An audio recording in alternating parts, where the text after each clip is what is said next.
De bem com a vida.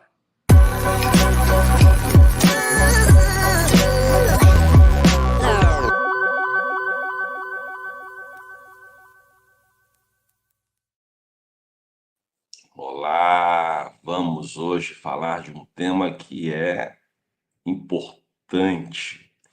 Eu diria que no tempo que nós vivemos, talvez seja um dos mais importantes, porque se você não tiver o domínio dessa disciplina na sua vida, você vai ter descontrole, porque nós vivemos numa sociedade onde o dinheiro é importante, o dinheiro faz parte, você não consegue se alimentar, ter um plano de saúde, ter lazer, viajar, comprar as coisas que você precisa, roupa, sem ter recurso financeiro.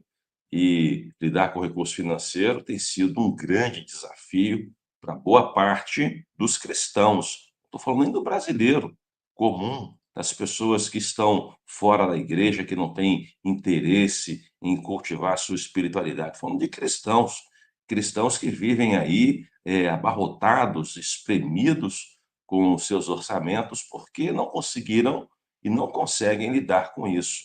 Estou falando de educação financeira, né? Nós recebemos essa semana uma irmã mandou um áudio para o pastor Israel falando da importância que ela entende que tem a educação financeira, e tem mesmo. Eu vou contar para você uma experiência muito simples, para você ver a dimensão do que é a educação financeira. Nossos filhos, quando são novos, antes de ir para a escola, eles aprendem a falar, tá certo? Aprendem a conversar.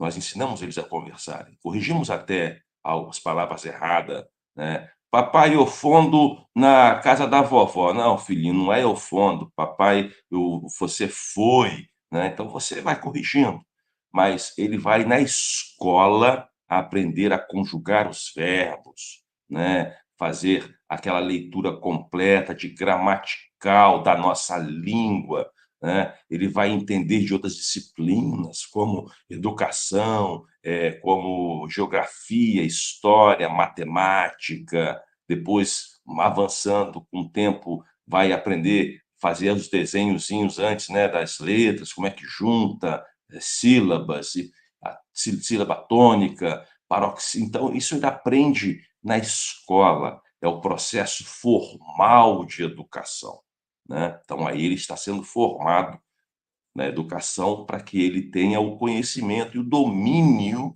de algumas disciplinas, primeiro da língua mater, né, e depois de matemática, depois de ciências e por aí vai. Ele precisa ir para a escola. "Ah, mas ele pode aprender em casa?" Os pais pode, é uma opção que os pais podem fazer, mas a escola está ali para isso, né, para tirar essa incumbência dos pais que precisam trabalhar, né, e precisam fazer outras coisas, e deixar que a escola cuide disso, de passar essas informações, formar, então, educacionalmente, as nossas crianças.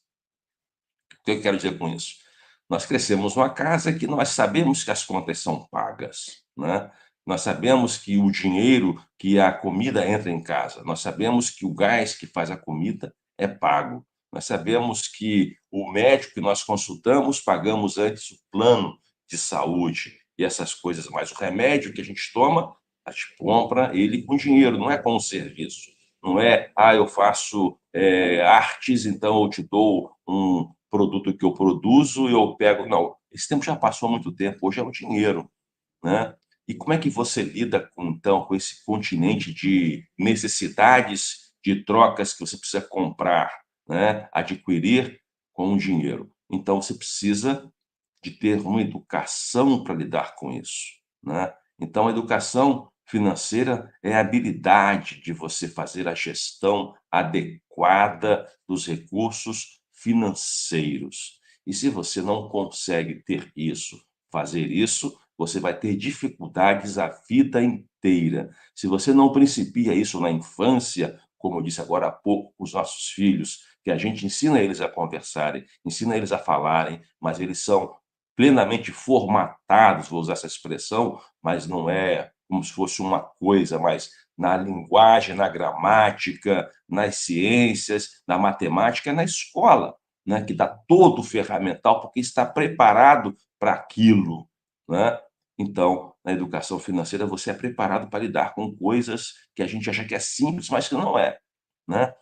Três grandes temas são os temas cruciais no relacionamento de um casal.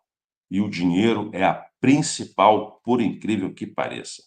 Tem aí também a questão de relacionamento sexual e tem aí a questão também de educação dos filhos. Mas o dinheiro está nessa pegada. Ele é importante por quê? Porque você precisa saber como é que vive a pessoa antes de casar, por exemplo. Se ela é pródiga, se ela não tem cuidado com recursos, se ela não guarda, não pensa no futuro. Olha, a educação financeira é fundamental.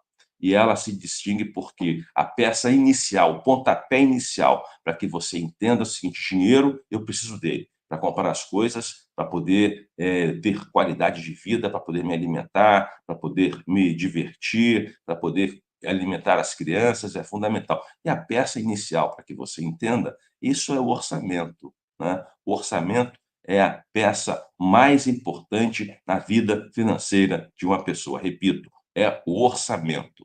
O orçamento é a peça mais importante, porque o orçamento é a que vai descortinar, vai ler você, vai deixar você translúcido do que são as suas despesas, o que você faz com o seu dinheiro. Quando você põe no papel tudo que você gasta no mês, tudo que você gasta no dia, tudo que você gasta na semana, você começa a ter noção para onde está indo o seu dinheiro. Então, o orçamento é a peça mais importante no processo de educação financeira. E na educação financeira, você vai também entender o que é poupar. E poupar para quê, pastor? Poupar para você começar a ter uma cultura de investimento.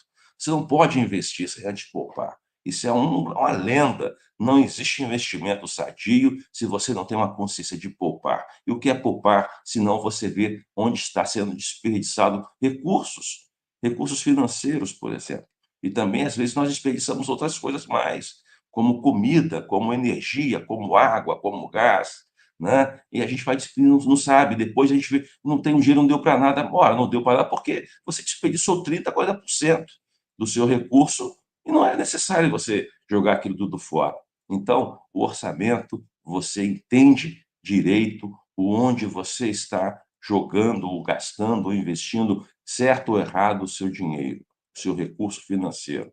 E você, então, tem que ter um pulo de consciência a partir do orçamento, que é ter uma consciência de poupar, para depois, então, você aprender a investir, né? E aprendendo a investir, você vai ter essa consciência de qual é o seu papel na sociedade, onde você está inserido. Por que que eu estou aqui? Qual é o projeto maior que o Deus generoso tem para a sua vida e para a vida das pessoas? Se não ajudar as outras pessoas. Então, a educação financeira também nos aponta para uma cultura de generosidade. Isso mesmo, porque se você controla bem as suas finanças, você pode dar um salto de qualidade, que é o projeto do bom samaritano, por exemplo, que Deus nos pede de sermos generosos com aqueles que enfrentam dificuldades. Isso mesmo, nós somos chamados também a sermos esses braços, né, esses olhos, ouvidos, bocas, né, aqueles que precisam também, e muitas vezes de recurso, muitas vezes de comida mesmo, de roupa mesmo, de remédio mesmo. Então, a generosidade também é uma parte, é um desdobramento de uma boa educação financeira. Então, entenda isso, você precisa ter isso em consciência. Como nós em casa aprendemos a conversar e depois entendemos como é que faz as letras, como é que se desenha lá na escolinha, no jardim da infância, educação financeira é o pontapé fundamental para que você consiga, de fato, entender esse mundo do dinheiro, né? Por que que nós temos tanta dificuldade? Por que que você sai hoje de uma universidade, por exemplo, e não sabe fazer imposto de renda? Porque nós temos uma falha gigante no nosso processo educacional, onde a educação financeira é relegada há décadas, eu diria há séculos, né? Isso não é importante, mas é fundamental para o sucesso. Criar reserva de emergência, por exemplo. A primeira experiência de reserva de emergência da humanidade está na Bíblia. Aliás, a primeira experiência de tudo que o mundo enfrentou está na Bíblia, porque ela é a palavra de Deus, é para nos ajudar, nos orientar. E a primeira pessoa, o primeiro personagem que entendeu de criar reservas foi José. Exatamente José. José do Egito, aquele que foi vendido, aquele que era renegado, né? Aquele que foi preso, castigado, mas ele mesmo entendeu de que o mundo é cíclico. Hoje está muito quente, hoje não tem alimento, mas amanhã tem muito alimento. Hoje tem bastante, mas amanhã pode não ter. E ele então criou aquela reserva de alimentos que alimentou não só o Egito, mas que alimentou o mundo inteiro. Você entende então a diferença de você compreender o projeto maior de Deus para a sua vida? A vida hoje se desenha quando você tem equilíbrio financeiro também, equilíbrio emocional também, e com ele você tem a cultura, não desperdiçar, de entender como se poupa, de entender investimento, para que você também abra e entenda que você é um canal de Deus para ser generoso. Então, vamos juntos com educação financeira cada vez mais para você e para mim, e fique muito bem, se Deus quiser e Ele quer. Marcos Lima, que dizer então de Abraão? Quando Sara morreu, ele tinha dinheiro guardado para comprar um terreno para fazer um cemitério. Não foi baratinho, não, né? Você compra um terreno para fazer um cemitério, uma propriedade, um sítio, né? Digamos assim, ele tinha esse recurso. E hoje, por falta de planejamento, de educação financeira, pessoas que não têm dinheiro para pagar o caixão do seu querido, ou ele mesmo não deixou nada para esse momento que, não é? Não gostamos nem de falar sobre ele, mas é real.